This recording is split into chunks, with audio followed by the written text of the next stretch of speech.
we forget the pain that we cause people. We're not able to see it as a society. We're really all about ourselves. So in this conversation, we talk about shame. We have a shame-driven culture. Nobody wants to talk about how toxic parenting is right now. When you talk about it, they shut you up. And it's that shutting up that enables shame. I think this is one conversation we never really openly talk about, but it's super important. And if we openly talk about things like shame, maybe it gives someone else the opportunity to fully express themselves. If you can't live with yourself, you might as well end your life. And then when you're not thinking about ending your life, you tell yourself that you're so anxious you can't even live with the pain that comes to society. But this is normal pain that you're supposed to be able to handle. But when you were supposed to be taught how to manage your emotions, something happened. Grab a cup of coffee and let's get into this conversation. My first question is, what would you call your biggest or your most shameful experience in life? Tough question. Sounds like a deep question. It's a deep question. And that's like telling me, tell us your biggest secrets. Yeah. I won't tell you my biggest shame story because I don't know. I can't tell you that now. Yeah. But I can tell you a time when I felt shame. Yeah.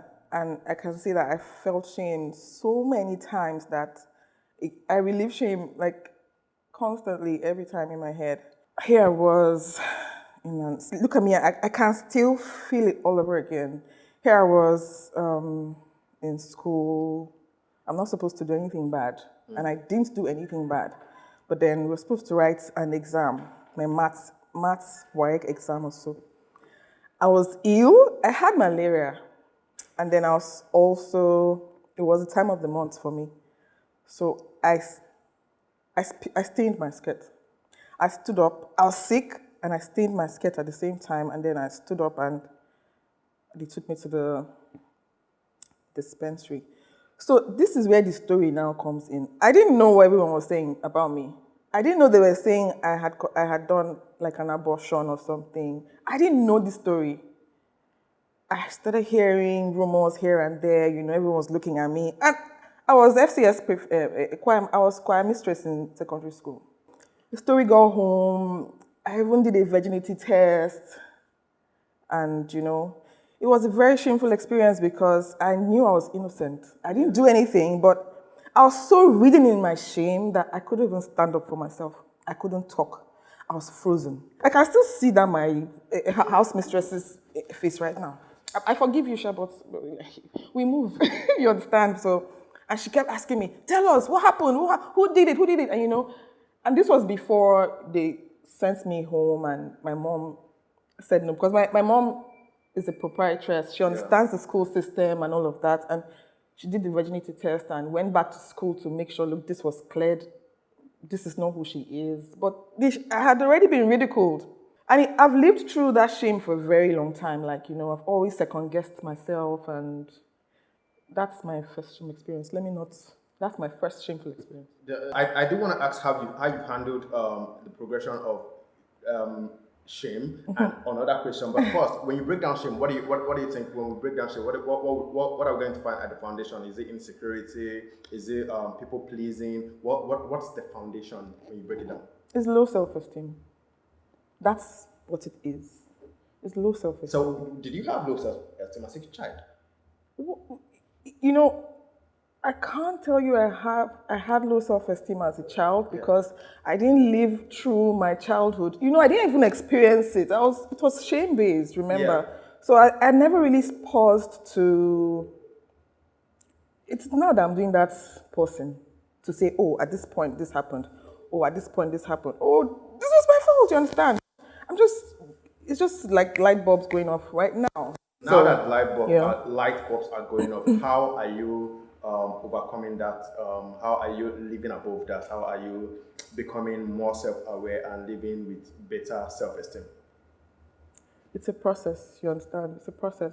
It's really about asking the right questions and living in the moment, understanding what I'm feeling, understanding my emotions. There are different words for it. The word that people would relate most is emotional intelligence, right? Yeah, but there are different words for it.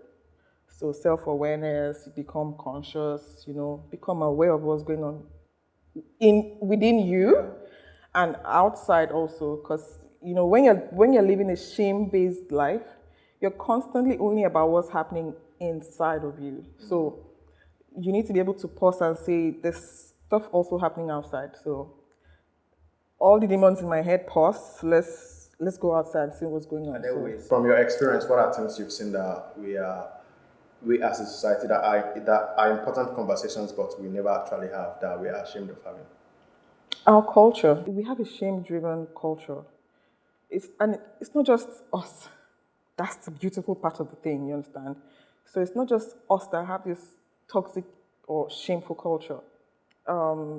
If you look at other societies, you'd see that there are other cultures that equally as shameful as ours. So we don't talk about it, but they're there. We don't also encourage people to live through all of these things. We're so stern. We all of these kind of things. Because I was on Instagram yesterday and I was going back and forth on a particular conversation, and I could see that, we forget the pain that we cause people.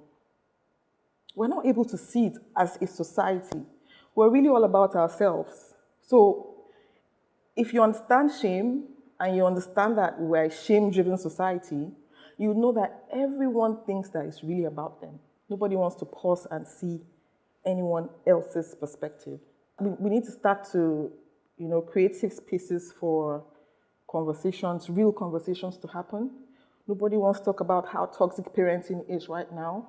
When you talk about it, they shut you up. And it's that shutting up that enables shame. Do you understand? So I lived in the North. So I was born in the North. In fact, I identify more as a Northerner. When they talk about the issues in the North, I can completely understand. They are my people. Do you understand? They are my people. I grew up feeding our Marjories on the streets. They were like my brothers. They come to my mom's school. They've trained them for free.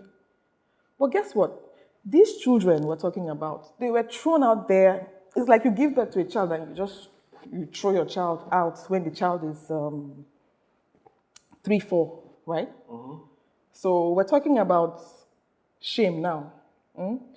How else do you tell a child that they are nobody when you've thrown the child out already on the streets? Is that a way of showing a child that you love them? How is a child supposed to perceive it? And those same children grow up, and you expect them to behave like they are not who you set them out to be. That's what you wanted now. So, but then, do the Southerners understand that these people grew up like this, and you can't expect anything other than what you are seeing right now? We talk about love and we talk about hatred, and we talk about shame and we talk about guilt, right? All of these emotions and the mentality we're talking about right now, all of these emotions and how to regulate them, how to understand them. A child starts to feel all of these things at about 6, like I said earlier.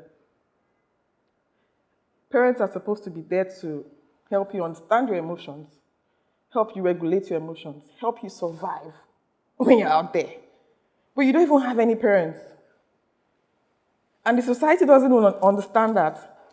Even though you don't have parents, they say, they say in our village they train children now. Yeah. But we don't have that mentality, you get? So how do we want to grow collectively? Everybody's about themselves. And then let's not also forget that you cannot, there's no how that you can, shame is if you were a doctor, you will not treat me, you won't send me to an orthopedic, or whatever. If I break my leg, you won't send me to a mental facility, right? You send me to an orthopedic facility, I'd be a hospital that would treat me for the ailment I have. Shame and the emotions that come with shame, they are under the mental health. Yeah, that's. Do you understand? Actually, never dive into. Let's not forget also that because shame is about me, shame is also the reason why we have so much addiction. Shame is also the reason why we're hearing young people now saying that they are anxious, they are depressed, they want to kill themselves. It's shame. You can't live with yourself. If you can't live with yourself, you might as well end your life. And then when you're not thinking about ending your life, you tell yourself that you're so anxious you can't even live with the pain that comes to society. But this is normal pain that you're supposed to be able to handle. But when you were supposed to be taught how to manage your emotions, something happened. How do we manage it now? Collectively as a society, we need to start listening to each other. We need to start listening to each other. And it will take us a while to get there because not everybody is going to want to listen to each other right now. Yeah. You understand? But the conversations have to start happening. We need to start encouraging the conversations to even happen in the first place. We need to start having safe spaces where we can have these conversations. Some of the mental health issues that we have in Nigeria right now, right? If we deal with these shame-based issues, we focus on parenting, focus on the schooling system, focus on all of this, the family system. You get some of these mental health issues would take care of themselves. Seriously, they'll take care of themselves. And I'm saying this because if I can heal from the anxiety I felt as a child, then I think that every Nigerian stands a chance. If the anxiety is shame-based, if it's shame-based, then they stand a chance to heal. All right, so thank you so much for this conversation. So my biggest takeaway from this conversation is the fact that we actually need to talk about, we need to have this conversation, and it's literally one of the reasons I want to have this conversation because there are a lot of stuff we just never talk about because it's not this conversation you want to talk about. It's not you like shame likes to be hidden. It doesn't like to be exposed. Yeah, it wants to be hidden. It wants to be hidden. I had because I had a conversation with someone. We talked about sex and masturbation. And it's like, this is not something you want to talk about in public. I'm like, why? And so that's definitely my takeaway from this conversation. Have these conversations and maybe it would help us handle it better. Yeah. Thank you so much, Efe. Thank you too. Thank you so much, Precious. Thank you so much for being part of this conversation. Let me know in the comment section your biggest takeaway from this conversation. And if these conversations have brought value to you, I could use a subscription. It would mean a lot to me if you subscribe. I'm going to leave a link in the description to Precious's page, and you can find everything she's doing, advocating for conversations like this. And yeah, it's pretty amazing. And see you in another video.